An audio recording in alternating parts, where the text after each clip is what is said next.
Good evening. How y'all doing? I'm just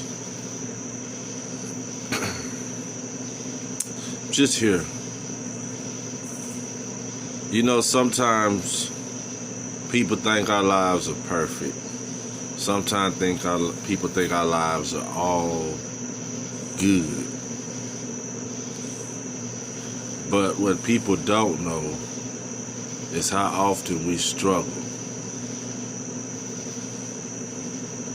They see what they think to be a struggle, but they don't know the underlying struggle. They don't know the heart, the hurt. They don't know the anguish. They don't know the disappointments, the embarrassments.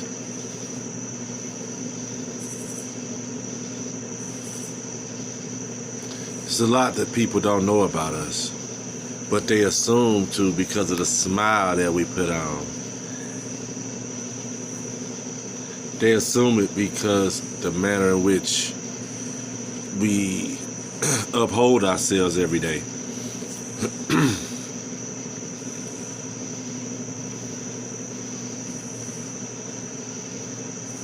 We must first change ourselves individually and collectively as a people.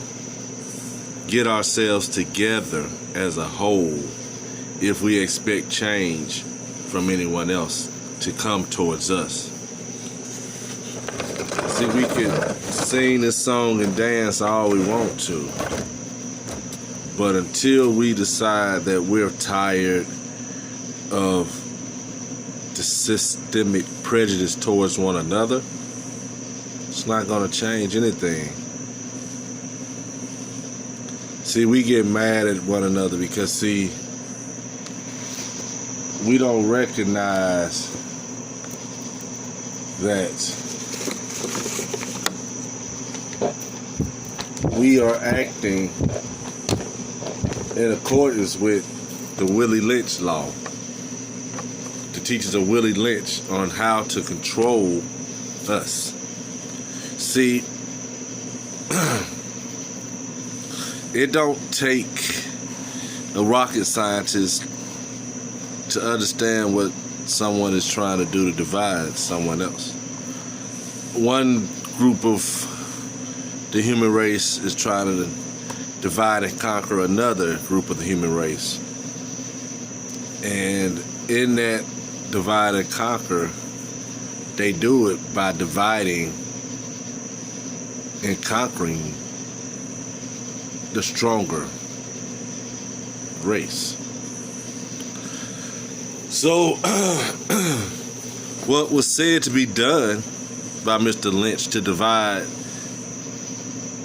the darker version of the human race, the brown skin, and the dark brown skin, and the light brown skin, anything that was brown skin that come from Africa or that was already here that was of dark complexion, was captured, enslaved, and taught to hate one another.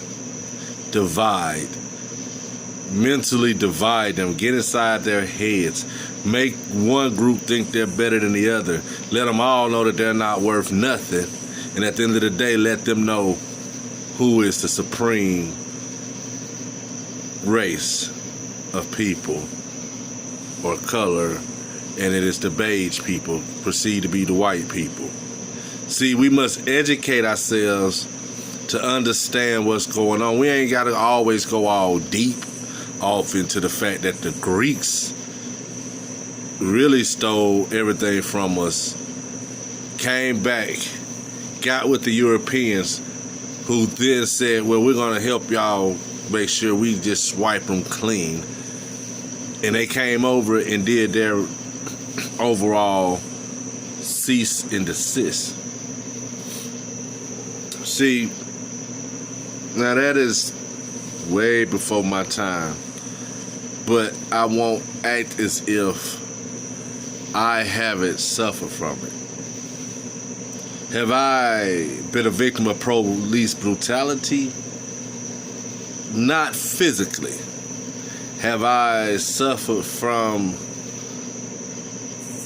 social injustice? Yes, I have. Have I received unfair penalties for a crime that should only been like $50 and maybe $100 court costs and gone home about your business? Yes, I did. Have I suffered from what we call racism from someone 6 or 7 times lighter than me? Yes, I have. But have I let that destroy me or defeat me? No, I have not. Have I lifted myself up constantly out of a bottomless pit that they wanted me to fall face first and stay down in? Yes, I have. Have I allowed myself to stay at the bottom of the pile when they threw all nothing but trash on top of me? No, I have not. I've gotten myself up. I've washed myself off. And I've started on that journey, and I continue to try and try.